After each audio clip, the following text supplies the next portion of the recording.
महाराष्ट्र की राजनीति में उद्धव ठाकरे की सियासत को मुख्यमंत्री एकनाथ शिंदे ने करारी चोट दी है। ऐसी बगावत की कि शिवसेना भी हाथ से छिन गई और सत्ता से भी दूर होना पड़ा।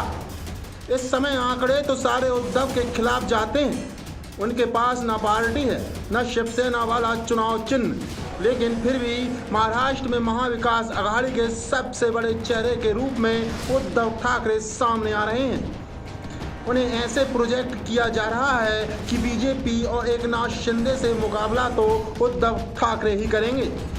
अभी तक कोई ऐलान तो नहीं हुआ है, लेकिन सियासत में संकेत भी काफ़ी रहते हैं। ये संकेत रविवार को हुई महाविकास आघाड़ी की एक रैली में मिला है। मंच पर कई बड़े नेता बैठे थे। कई ने लाखों की भीड़ के सामने अपने विचार भी रखे, लेकिन सभी की नज़र गई एक कुर्सी पर।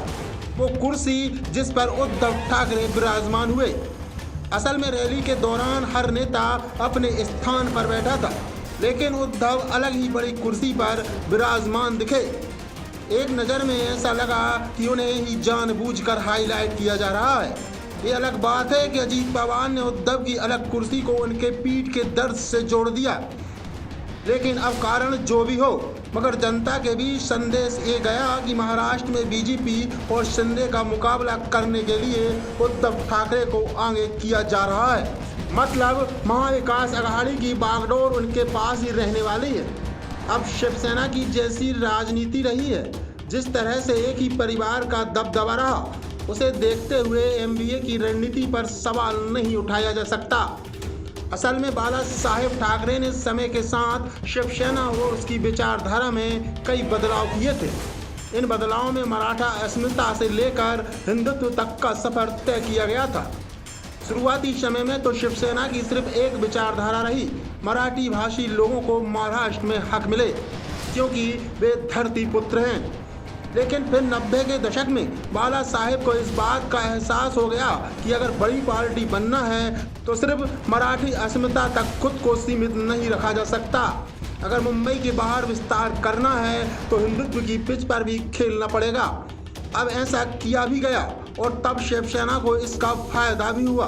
अब इसी तर्ज पर इस समय उद्धव ठाकरे भी खेलते दिख रहे हैं। उन्होंने हिंदुत्व को पीछे नहीं छोड़ा है, मराठी अस्मिता वाली बात भी नहीं भूले हैं, लेकिन अपनी राजनीति का विस्तार जरूर कर लिया है। अब उनकी रैली में मुस्लिम भी शिरकत करने लगे हैं। हाल ही में जब मालेगांव में जब रैली हुई थी, तब उद्धव को सुनने के लिए अच्छी तादाद में मुस्लिम आए थे। ये ट्रेंड बीजेपी की चिंता जरूर बढ़ा सकता है। वैसे उद्धव ठाकरे पर भरोसा करने की एक वजह ये भी है कि 2014 में जब मोदी लहर में पूरा विपक्ष ध्वस्त हो गया था, उस समय महाराष्ट्र विधानसभा चुनाव में उनकी पार्टी ने 63 सीटें जीत ली थी। वो बीजेपी के बाद दूसरी सबसे बड़ी पार्टी बनी थी। तब भी उद्धव का नेतृत्व था, उनका चेहरा था और उन्हीं की रणनीति। ऐसे में अब महाविकास आघाड़ी उन्हीं के चेहरे को आगे कर महाराष्ट्र की सियासी पिच पर उतरना चाहती है। डेस्क रिपोर्ट, मुंबई महानगर।